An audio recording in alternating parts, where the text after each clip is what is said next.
I think the most important piece is that Judge Barbier found BP, Transocean, and Halliburton guilty and negligent for the events that led to the largest offshore oil spill in world history. These are the largest offshore operators in the world, certainly in the United States. The fact that they behaved negligently is very worrisome for offshore oil development in general. But then we square in on BP because BP, as the leaseholder and the operator, is ultimately responsible for these series of events that led to the disaster.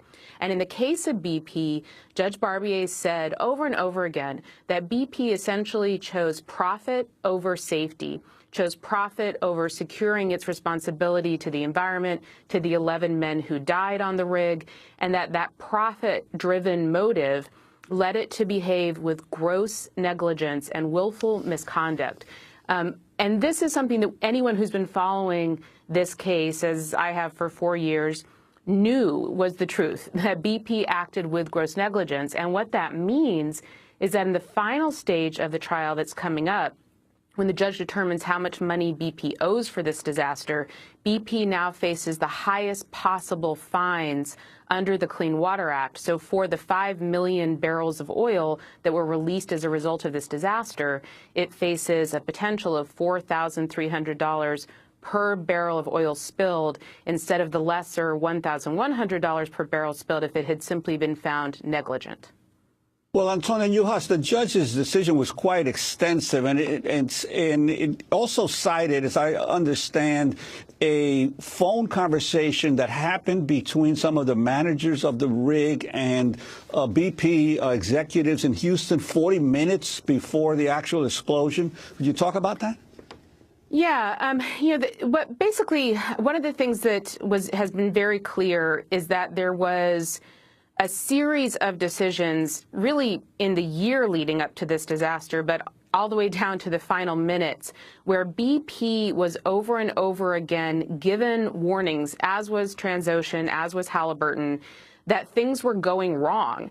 And as in interviews that I've done with oil workers who work in the Gulf across many companies, they said BP continually made the decision, and each of the companies, to just press ahead and get to that oil. And in that 40-minute conversation, what we heard was executives on the shore in Houston and the lead BP workers on the rig essentially deciding down to the wire, there are decisions that we could be making that could slow things down, that could stop the process that's unfolding, and instead they decided to press forward. And those similar choices were made over and over and over again over the history of the development of this well. Antonia, the profit-driven decisions that were made leading up to this.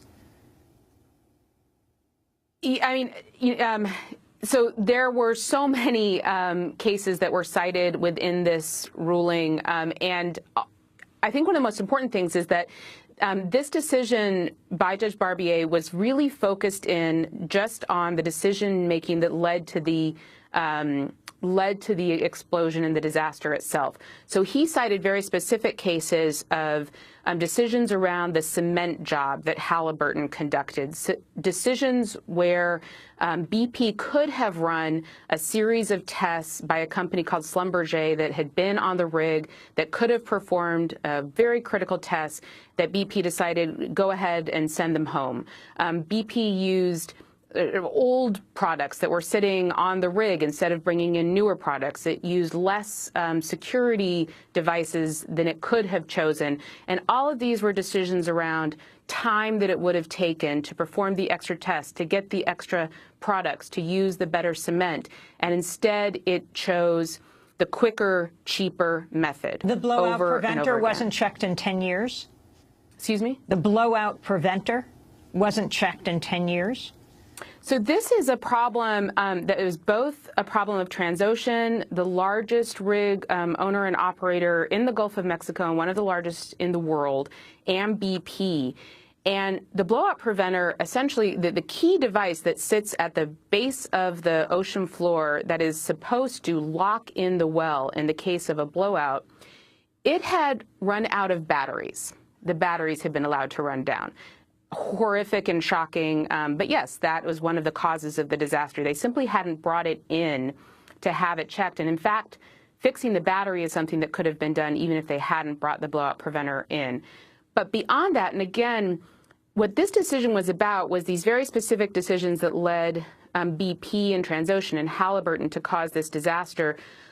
What Barbies really couldn't rule on and is only alluded to in the decision is that these are also problems that go beyond this one disaster. So one of the problems with the blowout preventer wasn't just that it had been allowed to have its battery run out, which is a problem of both regulators, obviously inappropriate oversight, Halliburton, BP, Transocean and BP in this case, but that the blowout preventer itself, even if it had been adequately charged, wasn't probably capable of actually performing the function that it was supposed to do. It wasn't designed properly.